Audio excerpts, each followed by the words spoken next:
If you're watching this video, I know this for certain. You have big dreams, big ideas, big aspirations, and big things you want to accomplish that you feel like you were put on this earth to achieve, but it seems impossible for you. Some of you are getting ready to graduate college. That means summertime is coming up. Summertime is the opportunity for you to capitalize on all your big ideas. Some of you are going into the real world. Some of you have just graduated college or in your late 20s and early 20s. You're like, man, how am I going to do these big things that are on my heart? Sometimes you sit back, you wonder, man, how am I going to conquer this big giant in my life? How am I going to get over this big wall that I'm in front of? Your faith is shaking. You don't know how to be consistent. You're struggling with discipline and motivation. You scroll on TikTok and Instagram to get inspiration, but that inspiration dies and never turns into something in reality. And you're struggling to keep these big ideas and these big aspirations a priority.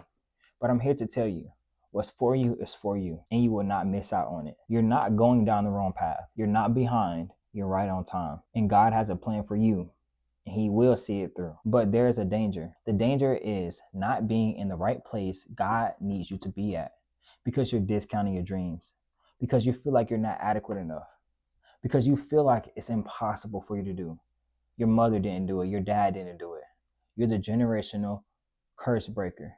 And it just feels impossible. If you're not in the place where God needs you to be in a certain period of time of your life, you will miss out on what He has for you, but He will bring you back to keep that plan on track. So in this video, we're going to cover how to overcome that big wall you're facing. How do you get over that hump and see your dreams through? How do you achieve those big aspirations that God has planted in your heart? By the end of this video, you will have 3 tactical things you can go out and implement in your life immediately to start moving towards where the Lord is leading you to be at.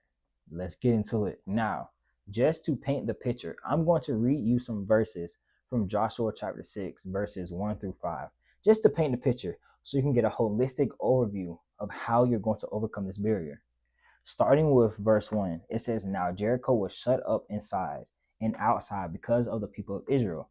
None went out and none came in. And the Lord said to Joshua, See, I have given Jericho into your hand, with its king and mighty men of valor. You shall march around the city, all the men of war going around the city once. Thus you shall do this for 6 days. 7 priests shall bear 7 trumpets of ram's horns before the ark. On the 7th day you shall march around the city 7 times. The priests shall blow the trumpets. And when they make a long blast with the ram's horn, when you hear the sound of the trumpet, then all the people shall shout with a great shout. And the wall of the city will fall down flat, and the people shall go up, everyone straight before him." Now, I know plenty of y'all have heard of KFC. You have heard of the founder of KFC, Colonel Harold Sanders. He was the founder of KFC. Now, although I prefer Popeyes, he is a well-respected entrepreneur in this space. Now, when he was growing up, he lost his dad at 6 years old. He was bouncing between jobs. He fought his whole life until one day in his 60s, he had just a social security check and a recipe for fried chicken. Now, with that formula for fried chicken, he went around over 1,000 restaurants just to pitch his idea to get this recipe into their store, and he just takes a percentage of this cut. He had the faith for something that seemed impossible. After thousands of rejections, it only took one restaurant to change Colonel Sanders' life. It only took one restaurant to change Colonel Sanders' life. Or take it for Kobe Bryant, his Mamba mentality. There are plenty of stories about Kobe Bryant, of him getting up to go work out before everybody else, and then getting ready for practice, and then to work out after everybody else. He was prioritizing his future over comfort. He was focusing on being the best man he could be, despite the circumstances that life threw at him. Or take this one. I know you know this person, Steve Jobs. He was the co-founder of Apple. He dropped out of school. He had little to no money to his name. He didn't know what he was going to do. He went to scrape up Coke cans to take it to his local church to be able to get a meal. He was scraping up money just to live, just to survive, until he took a calligraphy class. And his calligraphy class is what helped him build a vision behind the phone you're holding today, or the laptop you're using today, or the iPad you're using today. Showing up to class repeatedly just to fulfill a vision that he could not see yet. Now, I just mentioned these 3 amazing men, these entrepreneurs, these people who did great things. But what do we see in these three men? We see the willingness to have faith, to see a vision, even though they can't see the future yet. The willingness to prioritize their future over their comfort. The willingness to get all the reps in before they even see it through.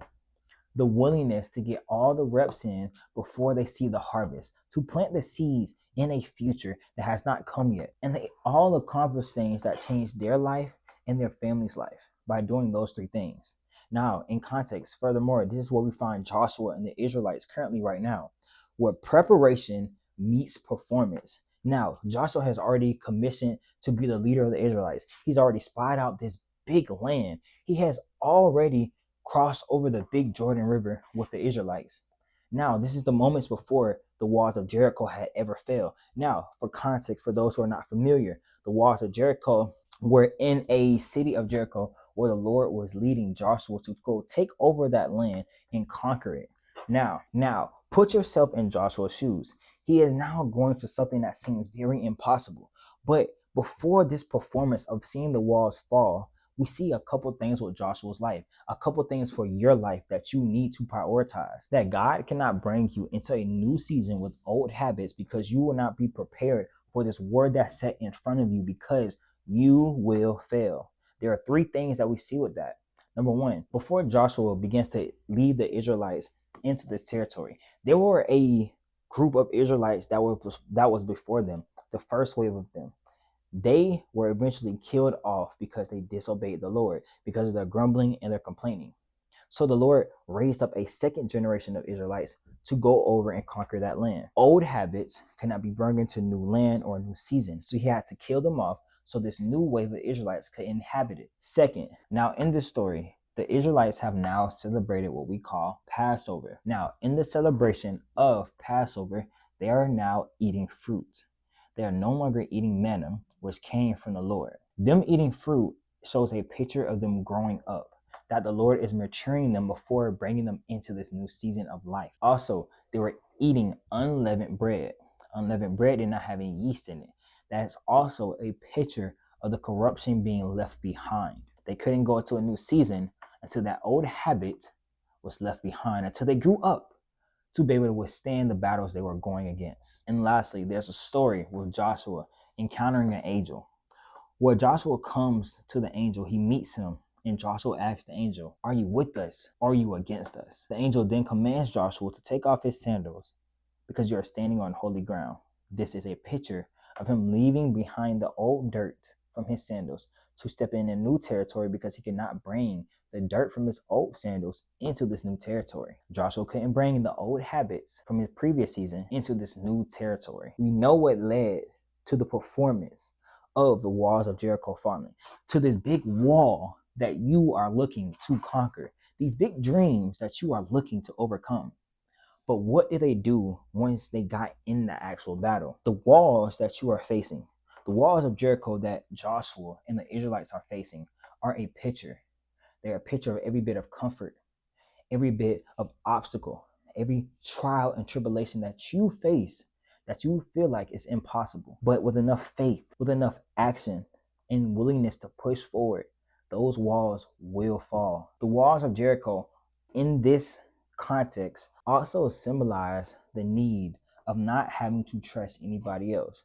The walls of Jericho were a big city within it. Well, they had everything they needed. They had their crops, they had their vegetation, they had all their food. The term Jericho also can be translated into the name City of the Moon, which some believers and some people who study the Bible came to the conclusion that the Canaanites who was living in the walls of Jericho were worshiping pagans. They're worshiping idols. Again, the walls that the Lord was pushing Joshua to conquer.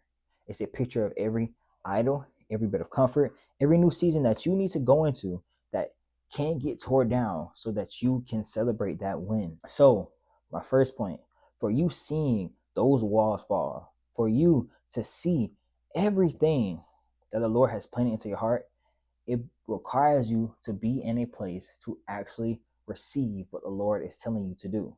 Now, verse 1, it says, "Now Jericho was shut up inside and outside because of the people of Israel. None went out and none came in. And the Lord said to Joshua, see, I have given Jericho into your hand with this mighty king and mighty men of valor. How many times do we sit in our prayers and be like, Lord, what do you have for me?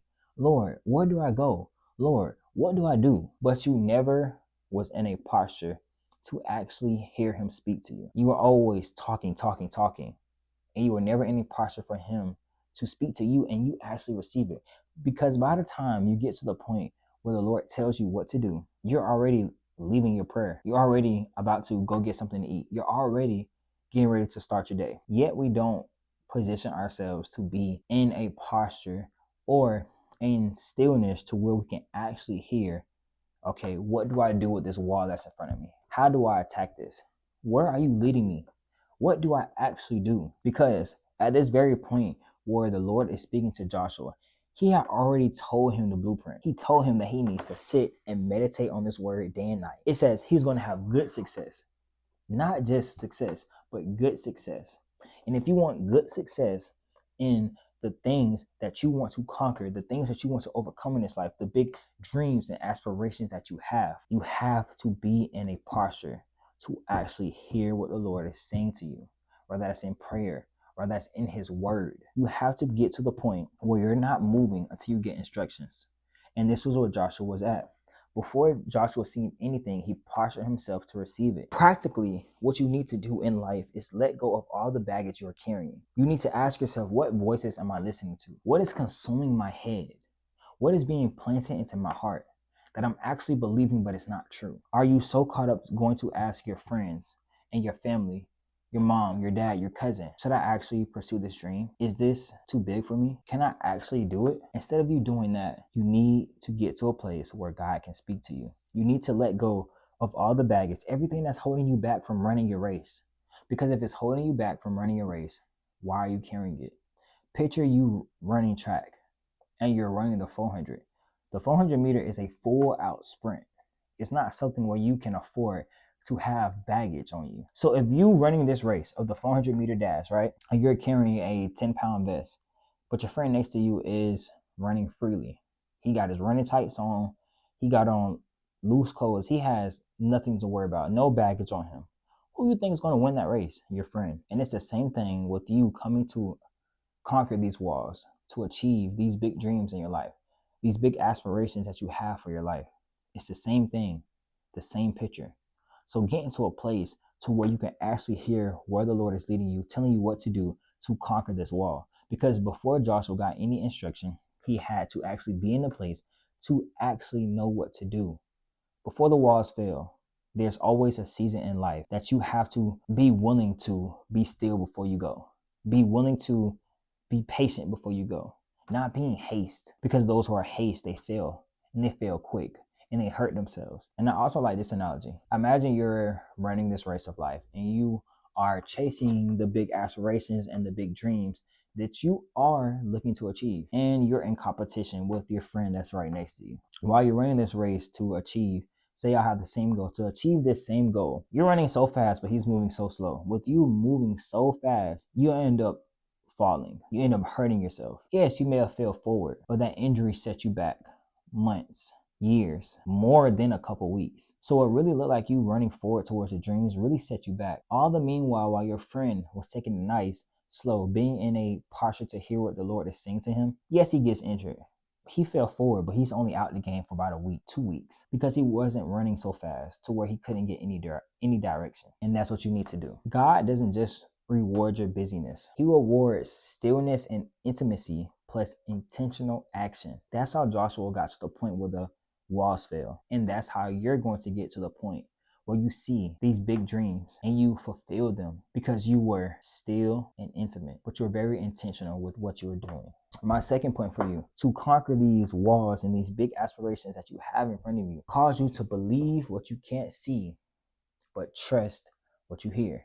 Going back to that verse I just read, and the Lord said to Joshua, see, I have given Jericho into your hand with this king and mighty men of valor. Now, the walls of Jericho are huge. They are not just no walls I can just peek up over and see what's going on. No, these walls are huge and they can't see in. So answer this question for me. How can Joshua see in something that is heavily fortified? Because the walls of Jericho were super fortified. They were afraid. They weren't coming in and out because they heard of the reputation that God had with the Israelites. So how can he see inside of those walls? He can't. How can he trust what God is telling him, even though he can't see it? How can he know that battle is already won when he's encountering this huge obstacle? It's because he trusts in what he hears. Faith comes by hearing, and hearing by the word of God. The principle from that is you have to be willing to trust what you hear, to trust that gut instinct before you even see it. You have to be willing to put in the reps before you see it. Kobe was willing to put in the reps before he was a champion, before he was an MVP. Colonel Sanders was willing to go to 1,000 restaurants before one got his recipe. Steve Jobs was willing to drop out of school to pursue something that had never been invented before it was actually invented. You have to be willing to push through what you can't see and trust what you hear, because that's what's going to keep you moving. If you always have to rely on motivation, physical motivation, and motivation in what you see, you will never accomplish anything because you're being deceived. Because at the end of the day, it's all temporary. What you see can disappear just like that. But what you hear, what's planted in your heart, is something that can stick with you forever. And that's what you have to do. So whether that's building the business you want, whether that's you even going back to school, whether it's you getting this job, put in the reps. Put in the reps before you see it, before it comes a reality. Because if God cannot trust you with something small enough, or he can't trust you to even put in a little bit of action, a mustard seed of faith, what makes you think he's going to put you into a situation to where you achieve these big dreams? Because the only thing you're going to do is hurt yourself. And why would he want you to hurt yourself in something he has planned for you? Trust what you can't see. Trust the vision. Everybody's not going to understand your vision. Everybody's not going to understand why you get up early. Everybody's not going to understand why you stay up late at night. Everybody's not going to understand why you prioritize your health. Everybody's not going to understand your grind. They're not going to understand your grit. They're not going to understand why you take this thing so serious. They're not going to understand why you listen to 1,000 podcasts, consume all this information. They're not going to understand it. So don't expect them to understand it, because you see something. You see something that's invisible because you heard something. You heard a still little voice in your head say, keep going. You're going down the right path. Everybody's not going to understand that. And it's not for everybody to understand it. But what it is for you to keep pushing forward, to keep planting those seeds, to keep grinding, to keep doing what you need to do the right way. Because when you get to the point where you achieve everything you said, everything you envisioned, they're going to come back biting your style, saying, dang, how did he do it? How did she do it? Whole time you told them the blueprint. You told them what you were doing. They just didn't believe you. And God is giving you a vision to talk in your heart to do these things, but you don't trust it. See, I'm thinking about Joshua in this situation. He's already seen what it looks like to fail. He's already seen what it looks like to disobey and to obey. He was just under a prominent leader, Moses. And leading up to him going to being the leader of the Israelites, the Lord told him, be only strong and courageous. The whole time the Lord's preparing him, probably only just testing him to see, are you going to trust me in this position I'm going to put you in? He's seen everything that Moses and the Israelites went through. People dying, people getting pushed out of the group, people casting and building idols, and then being punished for it. He's seen what it looks like. And the Lord, before he commissioned him, said, only be strong and courageous. Maybe that whole time he was testing him, testing his faith. Are you going to trust in what I hear, what I just told you? Be strong and courageous, although everything you just seen has happened. And maybe God is asking you the same thing right now. Are you going to trust what I'm telling you, what you hear, to keep building, to keep pushing forward, to go and conquer this wall? There's a point of reassurance you have to remember, that you have to trust what God says to you, because there's one thing God can't do, and that is lie. Which leads us to the next point. For you to see these walls fall, for you to conquer and achieve these big things, what you have to do, it requires you to repeat a process with priority. Now I'm going to read 3 verses for you right quick. Verse 3 says, you shall march around the city, all the men of war going around the city once. Thus you shall do it for 6 days. 7 priests shall bear 7 trumpets of ram's horns before the ark. On the 7th day you shall march around the city 7 times, and the priests shall blow the trumpets. Later, Joshua rose early in the morning, and the priests took up the ark of the Lord. Now, the success of the walls falling did not happen until day 7. If days 1 through 6 did not happen, days 7 would have not happened. They were walking around a wall that seemed pointless. I was like, man, why am I doing this probably? It was a lot of people. This wasn't no small group of people walking around this wall. So at the time, it probably seemed pointless. At the time, it's like, why am I listening to these instructions? What is that going to do? But they had to repeat the process. They had to do it with priority. It says Joshua rose up early in the morning. What are you raising up early in the morning for? When you rise up early in the morning, it's the first thing you do. Go text your friends, get on Instagram, get on social media. Or are you pouring into yourself? Are you willing to walk around a wall, walk around, do something that's crazy to you to see the success that God has for you? Are you willing to trust what He's telling you to repeat this process for 6 days? So on day 7, you can see the fruit, you can see the harvest. Are you willing to do that? Are you willing to put forth the effort that you want to see these dreams come true? See, Joshua and the Israelites followed a standard. The problem is you don't have a standard in your life. If you want a framework for that, you need to set a standard, because a standard will uphold you when discipline and motivation is not there, because that standard is going to drive what you do. You set the standard, you keep that standard, you repeat that standard no matter what you're doing. Whether that's when you go to the gym, giving it your all. When you wake up in the morning, that's praying. Whether that's in the morning, read a book, read your Bible. You need a standard to follow. The problem is we want to jump into success without even following the process to get there. The Lord had immediately put them in a position to conquer the walls of Jericho. They would have probably failed. If the Lord gave you what you really wanted right now, it would probably hurt you more than what you think. So you have to be willing to put yourself in a posture to follow a process. Success leaves clues, and there's a reason why successful people, millionaires, billionaires, people who are wealthy, who have money, they follow a system, they follow a process, because they know that's what's going to yield them results. The problem is you get bored. You get bored with this process. You get bored by day 5 when you only had 2 more days to see the success. You get bored after week 3, after week 4, after 3 months, after 6 months, and you think it's just going to get handed over to you. If you want to accomplish these big things in your life, if you want to see these walls fall, if you want to enter into this new season of life, you have to be willing to repeat a process. Because guess what? God never called you to understand. He called you to obey. So obey what He's telling you. Obey the process. Obey the rules. Which lead me to my last point for you. To see these walls fall, for you to conquer, for you to have good success, it's going to require you to remember you're not alone. In verse 13, it tells us that the 7 priests bearing the 7 trumpets of the ram's horns before the ark of the Lord walked on.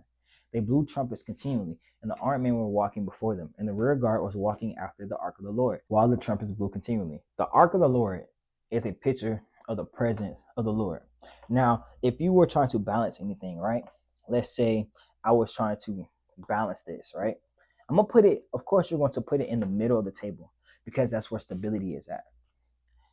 And that's where the Lord was at while they were walking around this wall. He was in the middle, because this is a picture of Him supporting you. You're not in this alone. These walls only seem impossible because you're trying to do it alone. You're rejecting all the community. You're rejecting help. You're rejecting the Lord's help. You're rejecting your friend's help. You're not alone in this process. You were never supposed to feel alone. Yes, there are little bits of seasons where it may feel like nobody understands or where you're alone. But guess what? You always have somebody with you, and that is the Lord. The Lord didn't allow Joshua and the Israelites to go and walk around this wall to see it fall alone. Yes, it may have got boring. Yes, it may have gotten lonely at times. Yes, you may feel lonely, but you are not alone. You're not going through this journey alone. He did not put those big dreams in your heart for you to not see them through. He did not put those big dreams on your heart for you to feel alone and not pursue them. Ask yourself, what are you rejecting in your life? What help are you not accepting? What are you running past when someone is trying to offer an open hand to you? Are you truly listening to the fact that God is with you? He will never leave nor forsake you. These big dreams, yes, they're big for a reason, because you need help. You don't want to do nothing that's going to last, nothing that's going to be big enough to leave a legacy is being built alone. You need a team, you need people around you. So trust that when you're chasing these big dreams and aspirations. So I'll leave you with this. God is with everybody. He's with you. He's with you who is watching this video. You have a call on your life. But just like Jericho, every season of life, every idol of your life, every obstacle of your life can be defeated with a posture to hear from God, a faith to trust God, and intentional action towards the dreams that God has placed on your heart. And a reminder that you are not alone. So if you made it to the end of this video, go out and implement these 3 things. Think about these 3 things. Go back, rewind, watch the video again to make sure you didn't miss any nuggets. I want you to comment down below, Jericho, to let me know that you're serious about achieving these big dreams that the Lord has placed on your heart. Make sure you like, you comment, you subscribe, and I'll catch you next time. Keep stacking your days.